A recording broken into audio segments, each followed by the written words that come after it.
임금님이 말이에요, 역사학자들을 전부 다 불러 모았대요. 그리고 명령하기를 세계 역사를 너희들이 잘 연구해 가지고 집필해서 나에게 가져와라 그랬더니 모든 역사학자들이요 아주 혼신의 힘을 다하고 지혜와 지식을 짜내 가지고 무려 10여 년에 걸쳐서 수십 권의 역사서를 만들어서 임금님께 가져온 거예요. 그런데 임금님의 나이가 60이 한참 넘어가지고 눈이 흐리대요. 그래서 그 많은 책을 다 볼 수가 없다. 그러니 좀 요약해서 한 권으로 좀 만들어 와라 그랬대요.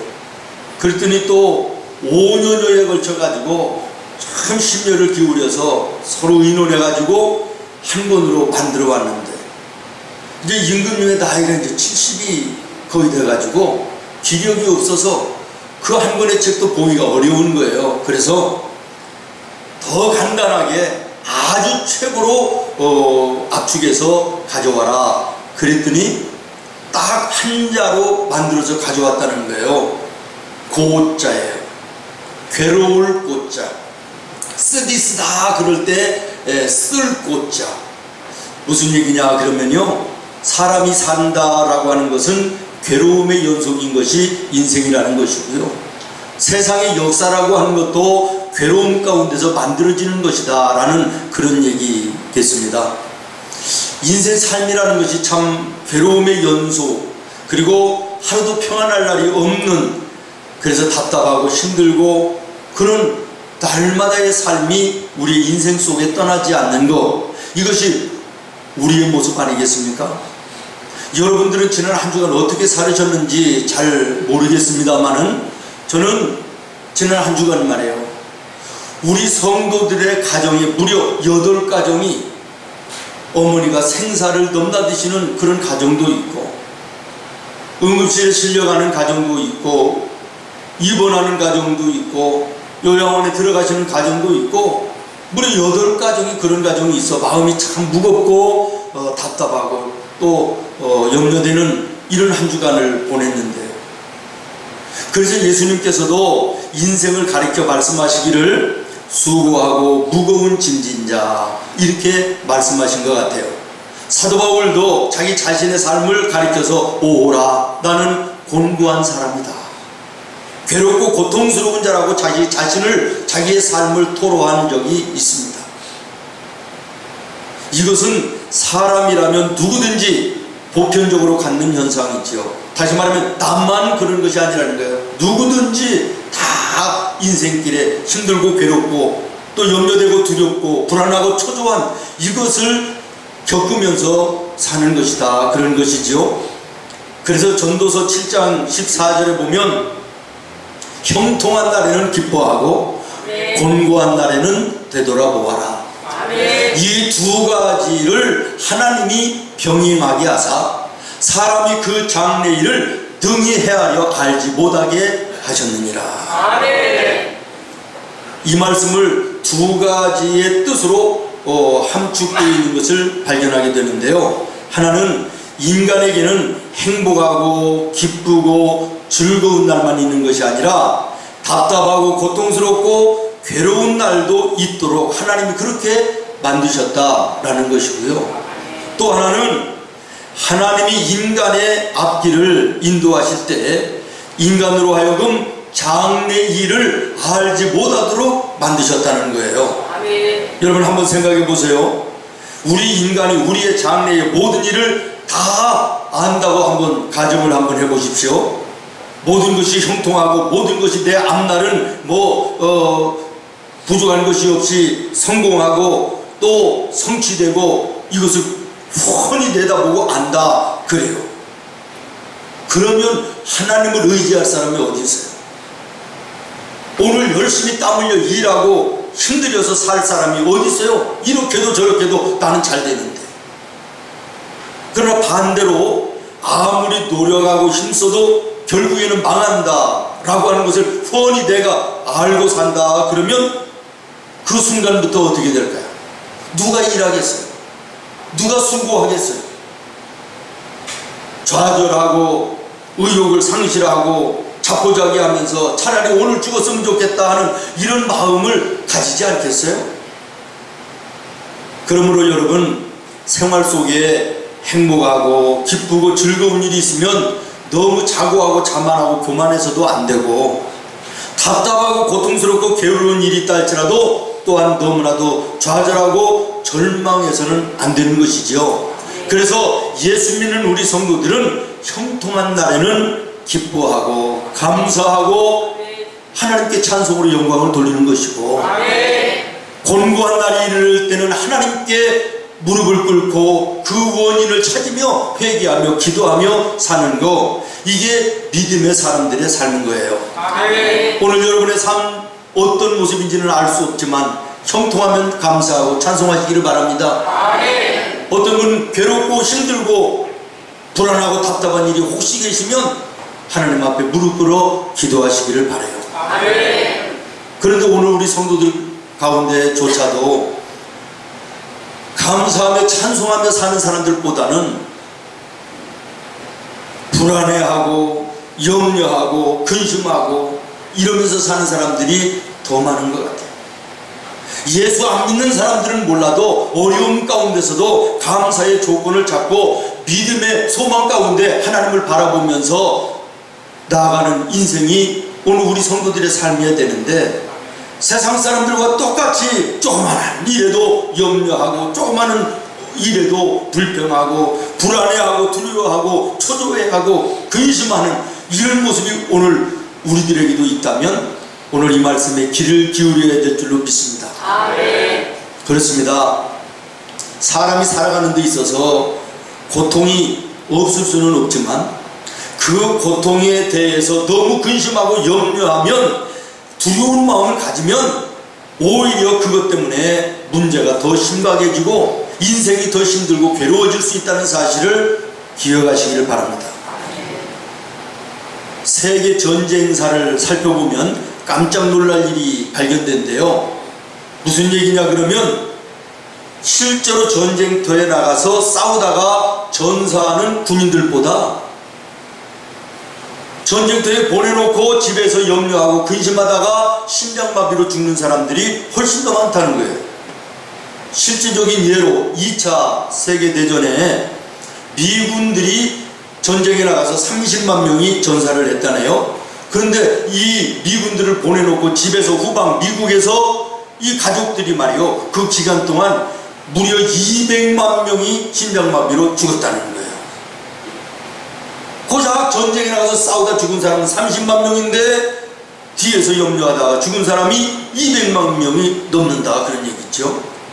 남편을 전쟁터에 보내놓고 노심초사하던 아내에게 어느 날 우체부가 전보를 가지고 왔어요. 이 여인이 깜짝 놀래가지고 혹시 전사통지서가 아닌가 싶어서 쇼크를 받아가지고 죽었는데, 내용을 보니까 남편이 며칠 날 휴가를 받아서 휴가 온다라는 내용이었다는 거예요. 우리의 마음이 얼마나 중요한 것인가 우리 한번 생각을 해보게 되죠. 오늘 성경은 우리들에게 이런 교훈을 주시는 거예요. 우리가 어떤 처지, 어떤 형편에 있든지 간에 염려와 근심에 사로잡히면 사소한 일이라 할지라도 제대로 풀어갈 수가 없는 것이에요. 그러나 반대로 아무리 어려운 문제라고 할지라도 마음에 평안이 있고 담대하면 능히 극복해 갈 수 있는 힘과 방법이 생긴다, 그런 얘기예요. 오늘 본문은 여기에 대한 대답과 교훈을 말해주고 있습니다. 우리가 14장의 말씀을 읽었는데요, 앞장인 13장에 보면 예수님께서 제자들에게 이렇게 말씀하세요. 내가 이제는 십자가에 죽을 것이고 너희를 떠나게 될 것이며 하나님 앞에 가게 된다, 이렇게 얘기를 해요. 그랬더니 제자들이 불안한 거예요. 두려운 거예요. 염려와 근심으로 가득한 거예요. 예수님이 떠나가시면 우리는 어떻게 되나? 예수님이 십자가에 돌아가신다는 것도 두렵고 염려되지만 자기 자신들이 삶의 모든 것을 뒤로하고 지금까지 예수님을 쫓아다녔는데 그러면 우리의 내일은 어떻게 될 것이냐 라고 하는 불안감, 염려, 두려움, 이것 때문에 아주 머리가 복잡한 거예요. 이제는 예수 믿었던 그것 때문에 세상 사람들로부터 우리가 핍박을 당하면 어떻게 할까라고 하는 염려 근심으로 가득한 거예요. 이 모습을 예수님이 아시고 14장 1절에 이렇게 말씀하십니다. 너희는 마음에 근심하지 말라. 아멘. 하나님을 믿으니 또 나를 믿으라. 아멘. 오늘 혹시 인생길 걸어가면서 힘들고 어려워 답답하고 괴롭고 고통스러워 염려하고 근심하고 두려워 불안하여 있는 분 계시다고 하면 이 음성이 여러분에게도 들려질 수 있기를 바랍니다. 아멘. 너희는 마음에 근심하지 말라. 아멘. 하나님을 믿으니 또 나를 믿으라. 아멘. 예수님은 제자들에게 이 말씀을 하시면서 4가지의 약속을 하십니다. 첫 번째 약속이 뭐냐면 기도해라. 아멘. 그러면 응답해 주겠다라는 거예요. 아멘. 여러분 쭉 내려가서요. 본문 6절 이하 쭉 내려가서 13절 같이 한번 읽어보겠습니다. 13절입니다. 시작. 너희가 내 이름으로 무엇을 구하든지 내가 하나니 이는 아버지 원하여도 아들로 말미암아 영광을 받으시게 하려 함이라. 아멘. 염려하고 근심하고 불안해하고 초조해하고 두려워하지 말고 그 문제 하나님께 아뢰라는 거예요. 아멘. 기도하라는 거예요. 아멘. 그러면 하나님이 응답해 주신다는 거예요. 아멘. 예수님이 뭐라고 말씀하십니까? 네가 염려하고 근심한다고 그래서 머리카락 하나를 더 나게 할 수 있겠느냐, 키를 한 자나 더 크게 할 수 있겠느냐, 염려하고 근심하고 걱정해서 되는 일이 있으면 해봐라. 그러나 그렇게 해서 되는 일이 없지 않냐. 그러니 기도하라는 거야. 아멘. 염려하고 근심하고 불안해하고 초조할 그 시간에 하나님께 기도하라는 거예요. 아멘. 신앙생활의 핵심은 기도입니다. 아멘. 기도의 핵심은 응답입니다. 아멘. 그리고 기도는 응답 없는 기도가 없습니다. 믿습니까? 아멘. 응답 없는 기도 없는 거예요. 우리는요, 내가 바라는 것을 그대로 이루어지면 그것은 응답이다 이렇게 얘기하기 때문에 기도에도 응답이 없는 것 같은데요, 그렇지 않아요. 하나님이 보실 때 내게 나는 이걸 달라 그러는데 하나님이 보실 때 이걸 주는 게 더 좋겠다 그러면 하나님이 이걸 주시는 거예요. 이것도 응답인 거예요. 그런데 우리는 이것만 받아야 응답이라고 여기는 거예요.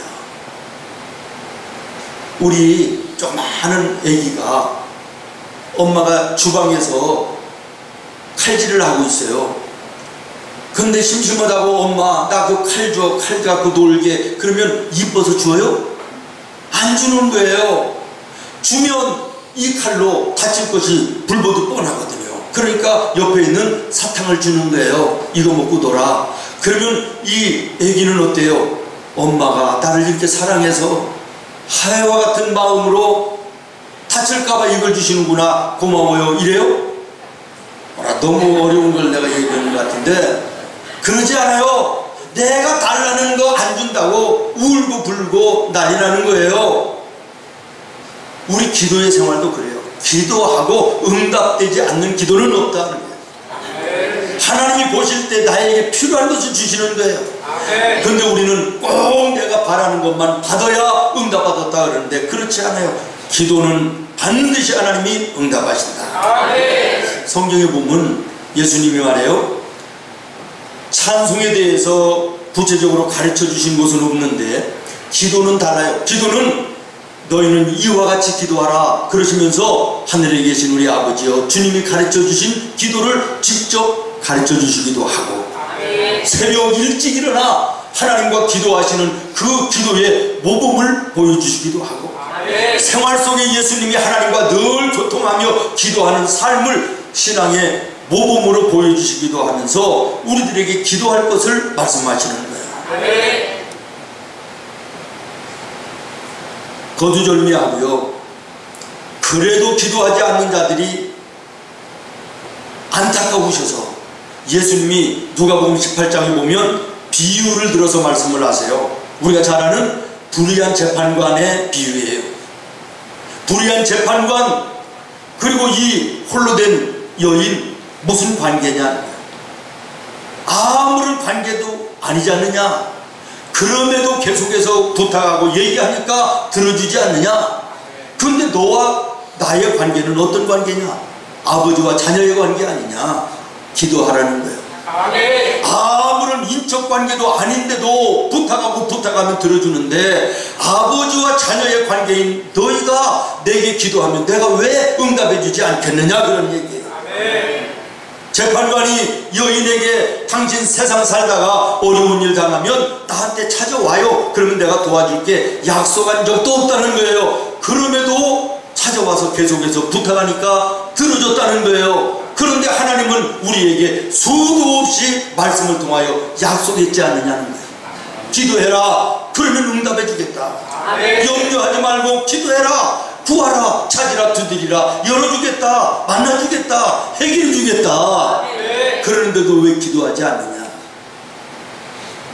재판관의 성격은 나쁜데도 들어줬는데 하나님은 사랑의 하나님이신데 재판장은 능력의 한계가 있지만 하나님은 전능하신 하나님이신데 재판장을 만나러 가려면 찾아가야 되는데 하나님을 만나려면 그 자리에서 예수님의 이름을 부르면 만나주시는데 왜 기도하지 않느냐? 왜 기도하지 않고 세상 근심 다 만난 것처럼 염려하며 걱정하고 불안해하고 두려워하느냐? 그런 말이에요. 여러분, 이래도 우리가 기도하지 않으면 우리 어떤 성도입니까? 형편없는 성도 아니겠습니까? 시험 걱정 모든 괴로움 아니 진짜 누군가 부질없이 낙심 말고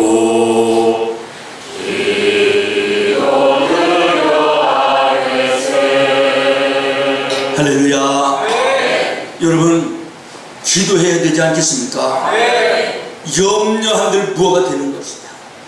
불안해하고 두려워한들 해결되는 것이 어디 있느냐? 기도하라. 기도하면 응답해 주겠다는 거예요. 이게 첫 번째 약속입니다. 그 다음에 두 번째 약속은 영원토록 함께 해주겠다라는 거예요. 아멘. 내가 지금 몸은 떠나지만 성령을 너희에게 보내 그 보혜사 성령이 너의 인생 모든 일을 책임지며 영원토록 함께 해주겠다. 16절을 함께 읽겠습니다. 16절입니다. 시작. 내가 내 아버지께 구하겠으니 그가 또 다른 보혜사를 너희에게 주사 영원토록 너희와 함께 있게 하리니. 아멘. 보혜사는 성령입니다. 우리가 잘 아는 대로 이 보혜사라는 뜻은 도와주시는 영이라는 뜻이에요. 진리의 영이라는 뜻이에요.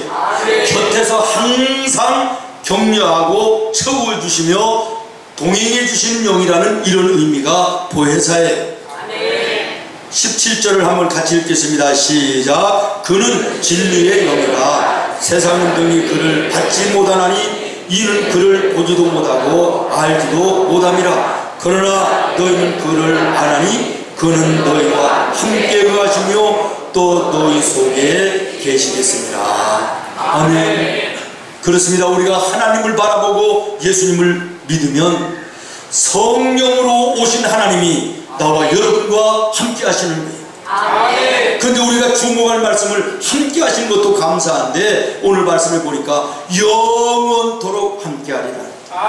영원토록 함께 하리라. 마태복음 28장 20절에도 예수님이 말씀하시잖아요. 볼지어다 세상 끝날까지 너희와 어떻게? 항상 함께 하시는데 어떻게 하신다? 항상 함께 하신다. 내가 의지하는 사람도 떠나갈 수 있고 내가 붙들고 살아가던 돈도 떠나갈 수 있지만 그러나 성령은 떠나가시지 않는다는 거예요. 항상 함께 해주신다는 거예요. 여러분, 세상 끝날까지 영원토록 항상 함께 해주시겠다라고 하는 이 함께 해주시겠다고 하는 이 말씀 속에는 어떤 말씀이 내포되어 있습니까? 도와주겠다는 거예요. 아멘. 위험한 일이 있으면 내가 지켜주겠다는 거예요. 아멘. 필요한 것이 있으면 내가 채워주겠다는 거예요. 아멘. 내가 너와 함께하리라. 함께한다는 이 의미가 축복인 것입니다. 아멘. 그런데 그 함께의 축복이 영원하다는 것입니다. 아멘.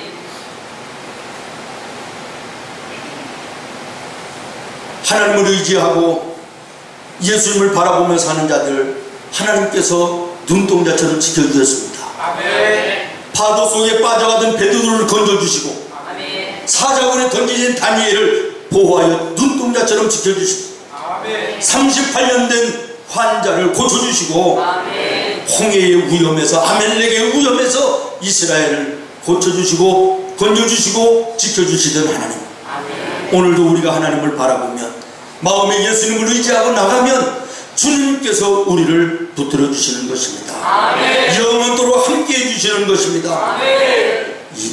인생길 험하고 마음 지쳐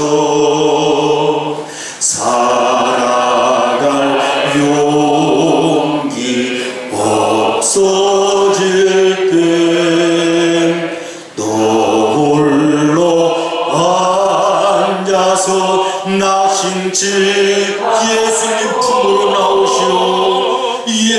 예수님 품으로 나오. 예수님은 나의 생명, 예수님은 나의 생명, 믿음 소망 사랑 되시니 십자가 보혈 자기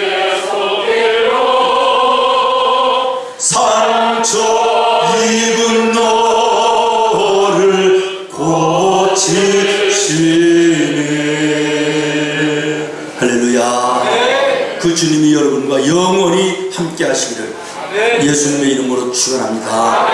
그러면 세 번째 약속은 걸어가는 너의 인생길에 모든 것을 가르쳐 주겠다.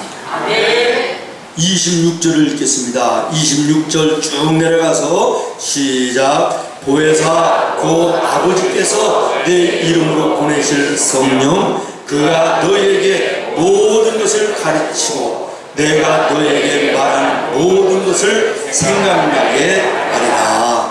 아멘. 갈 바를 알지 못해 방황할 때, 해결할 방법을 알지 못해서 당황할 때, 생각지 못한 어려운 일을 만나서 황당해할 때 보혜사 성령님이 길이 되시고 대답이 되시고 인도자가 되셔서 우리의 인생길을 동행해 주신다, 그런 말이에요. 그리고 오늘 본문의 6절에 예수님이 말씀하십니다. 내가 곧 길이며 진리며 생명이다. 사랑하는 성도 여러분, 예수님과 함께 걸어가는 인생 안전합니다. 사랑하는 성도 여러분, 우리의 인생길에 가는 길을 인도하시고 이끌어주시는 그 예수님을 바라보시기를 바랍니다. 사모하시기를 바랍니다. 마음에 붙드시기를 예수님의 이름으로 축원합니다. 아무리 인생길이 험해도 아무리 힘들어도 예수님과 함께하면 문제가 없습니다. 캄캄한 밤에 다닐지라도 주께서 나의 길 되시고 나에게 밝은 빛이 되시니 염려 없네. 할렐루야. 아무리 힘들고 어려운 인생의 캄캄한 절망의 문제가 가득한 이 땅이라 할지라도 예수님과 함께 걸어가면 그 예수님이 우리의 길이 되시고 어둠의 빛이 되셔서 실족하지 않게 하시고 넘어지지 않게 하시고 우리의 걸음을 인도하시는 줄로 믿습니다. 아무리 처음 가는 외국의 낯선 길이라 할지라도 노련한 가이드와 함께 가면 걱정이 없는 것처럼 인생길 주인 되시는 전능하신 하나님과 우리의 인생 같이 걸어가면 우리 인생 염려할 거 없습니다. 걱정할 것이 없는 줄로 믿습니다. 그 예수님과 함께 걸어가는 나와 여러분 되기를 예수님의 이름으로 축원합니다. 마지막으로 네 번째, 예수님 우리에게 평안을 약속하셨습니다. 27절 말씀 함께 읽습니다. 27절 시작. 평안을 너에게 끼치노니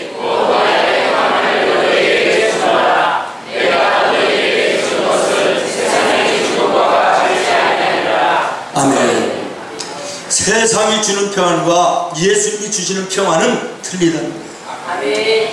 세상이 주는 평안은 있다가 없어지고 변한다는 거예요. 그러나 예수님이 주시는 평안은 변함이 없다는 거예요. 아멘. 영원하다는 거예요. 아멘. 환경이 뺏어가지 못하고 사람이 뺏어가지 못하는 평안, 예수님이 주시는 평안이라는 거예요. 근데 우리는 어디에서 평안을 구하며 삽니까? 돈이 좀 많으면 평안할까? 출세를 하면 좀 평안할까? 건강하면 평안할까? 그러나 그 모든 것 전부 다 얻어보십시오. 마음에 진정한 평안이 없으면 그것은 아무것도 아닌 거예요. 건강 떠나가면 또 불안한 거죠. 돈 사라져버리면 또 염려되는 것이지요. 세상 권세, 힘 잃어버리면, 떠나가버리면 또 두려운 거예요. 그러나 예수님이 주시는 평안은 그런 평안과는 다르다는 거예요. 언제 어디서나 감사할 수 있고 찬송할 수 있는 평안, 믿습니까? 이런 평안이 나와 여러분에게 있기를 예수님의 이름으로 축원합니다. 내 마음속에 있는 참된 이 평안은 누구도 빼앗을 수 없네. 주는 내 마음에 구주 되시었네. 오 주 없이 살 수 없네. 할렐루야. 이 평안을 소유하는 우리 성도들이 되기를 예수님의 이름으로 축원합니다. 저는 어린 시절에 저 충청도 시골에서 살았어요. 우리 집에는 우물이 없어요. 동네 사람들이 공동으로 사용하는 동네 가운데에 우물이 있었어요. 형과 누나들이 아침 저녁으로 물을 길어 나르는 것이 일이었는데요. 어느 날은 우리 어머니와 함께 물을 기르러 저도 따라갔어요. 형들이 지든 그 물지개를 지고 우리 어머니는 물동이를 이었는데요. 물지개를 지고 물을 퍼 오는데 이게 박자가 안 맞아가지고 출렁거려서 물이 다 떨어지는 거예요. 그런데 우리 어머니는 말이에요, 물동이에 가득 찼는데도 얼마나 리드미컬하게 걸어가시는지 물 한 방울 흘리지 않고 걸어가시더라고요. 그래서 어쩌면 그럴 수 있냐고 그랬더니 집에 가서 물동이를 내려놓고 보여주시는데 물동이 안에다가요 나무 막대기 하나를 이렇게 넣으셨더라고요. 물이 아무리 철렁거려도 나무 막대기가 그것을 잡아줘가지고 흐르지 않는다는, 넘치지 않는다는 거예요. 저는 지금 그 말씀을 생각하면요, 오늘 나와 여러분이 살아가는 그 인생길 말이에요. 이 세상 말이에요. 얼마나 파도처럼 물동이의 물처럼 흔들리는 세상입니까? 요란스러운 세상입니까? 그러나 그 인생길, 험한 길 걸어갈지라도 우리의 마음속에 우리 어머니 물동이에 나무 도막 하나 넣듯이 예수님의 십자가 우리의 마음에 품는다면 평안하고 안전하고 은혜 가운데 인생길 걸어갈 수 있지 않겠는가, 이런 생각을 하면서 저는 큰 은혜를 받았어요. 여러분 염려되십니까? 내일에 대한 두려움이 있습니까? 오늘 내가 해결할 수 없는 인생의 어려운 문제 때문에 초조하고 불안한 분이 계십니까? 주님 주시는 평안을 누리시기를 바라요. 주님이 주시는 평안은 예수님의 십자가가 내 마음속에 함께할 때 가능한 것입니다. 오늘 말씀을 마치려고 합니다. 두려움에 떨고 있던 제자들에게, 불안해하며 염려하며 근심하는 제자들에게 예수님께서 말씀하셨습니다. 너희는 마음에 근심하지 말라. 하나님을 믿으니 또 나를 믿으라. 그러시면서 네 가지의 약속을 하셨습니다. 첫 번째, 염려하고 두려워하지 말고 기도하라. 응답해 줄게. 두 번째 약속입니다. 성령으로 내가 너와 영원히 함께하겠다. 약속하셨던 예수님은 성령으로 오셔서 오늘도 믿는 자들과 함께 하시는 줄로 믿습니다. 세 번째 약속은 인생길 모든 걸음 내가 인도해 주겠다는 거예요. 너의 가는 인생길 내가 가르쳐 주겠다는 거예요. 길이 되시고 생명이 되시고 진리 되시는 그 예수님과 여러분 남은 인생길 걸어갈 수 있기를 예수님의 이름으로 축원합니다. 마지막으로 네 번째 약속, 누구도 뺏어갈 수 없는 평안을 너에게 주겠다. 이 평안을 우리가 마음속에 품고 세상을 살아가는 나와 여러분 되기를 예수님의 이름으로 축원합니다. 기도하겠습니다.